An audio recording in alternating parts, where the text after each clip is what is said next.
Joining me now is Democratic Congresswoman from Texas, Julie Johnson.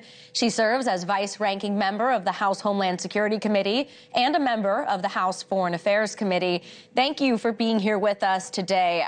I wanted to ask you about President Trump making this move to block ships from entering or leaving the Strait of Hormuz. If Iranians are unwilling to give up their nuclear ambitions, as Trump says, is this the right way to go about this as this next move from the president?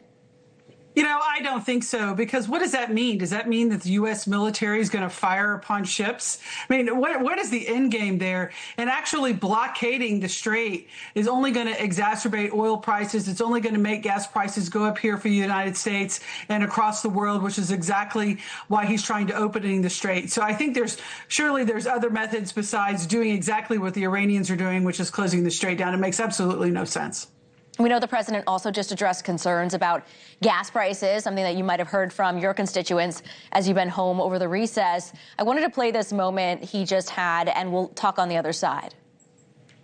I just have the greatest economy ever. Everything's going along, and I say, I'm sorry. I tell my economic advisors, I say, I'm sorry, fellas. We're in great shape. We have to go and take a little journey down to Iran, and we have to stop them from having a nuclear weapon. They all said, we agree. Do you believe the price of oil and gas will be lower before the midterm elections? I hope so. I mean, I think so. It could be. It could be or the same or maybe a little bit higher, but it should be around the same. I think this won't be that much longer. They're wiped out.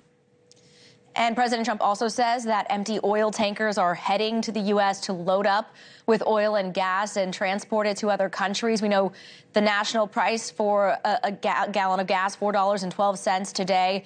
In your state of Texas, gas prices increased by about 37% from a year ago today. So what is your message to American families struggling with rising prices, and what do you do to help your constituents there? Right. Well, the escalating costs are really squeezing folks right here in Texas, right here in my own district. You know, it's not just gas prices, but it's his assault on health care and the Affordable Care Act. Health care prices are going up. Health insurance is at an all-time record high. Grocery prices, everywhere you go, his tariffs. Every economic policy that this president has put out has caused harm to the pocketbook of Texans and to the American people. And his statement that you just referenced of, we're just going to go take a little detour, is the most insane thing. It absolutely makes no sense, and it really trivializes what he has done, which is engage this country in a war with another country at the cost, a great cost to the American people. What do you think that the administration should do to get a deal done with Iran? Well, I applaud them for sending J.D. Vance there. Obviously, meeting and negotiating is really important, and actually sitting down and having dialogue. So I was happy to see that happen. But we need to be realistic about what we can achieve. You know, President Obama had a deal with Iran to shelve its nuclear program, and Trump blew it up. And now we're in this place where we're spending $1 billion a day at great cost to our deficit, at the peril of our health care, at the cost of to the American families, because this president has absolutely zero end game. He has no path out of this. So he's trying to bully his way out, and it's not working. What risks do you think this U.S.-led blockade create for our own military? It's huge. I mean, because exactly, what does it mean? Does that mean that they're going to fire on friendly vessels of countries that we're NATO allies with? That they say, you know what, we're going to go deliver our goods? To heck with you, United States. I mean, what does that mean exactly? That we're going to impose a blockade and those that will be sorry. I just think that this is ill thought out. It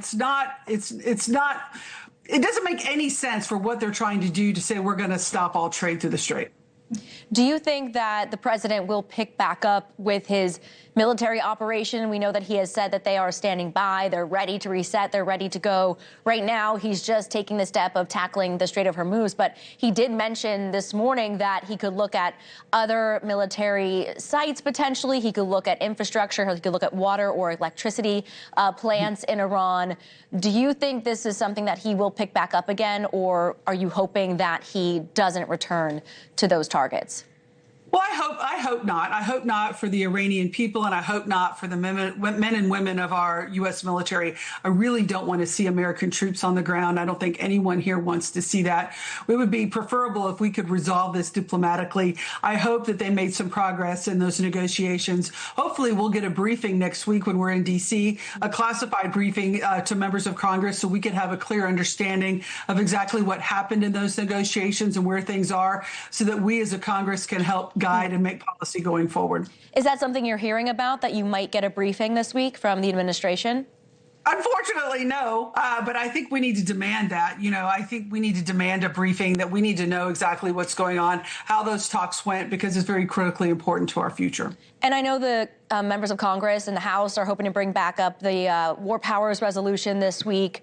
Do you expect any movement on that? The Senate also going to try it? And also, it's something that's more symbolic, right? It's something that if it goes to the president's desk, he might just veto it. So what more can Democrats do there to stop the president from attacking Iran again? Right. Well, I support the War Powers resolution, and I voted for it last time, and I'll vote for it again.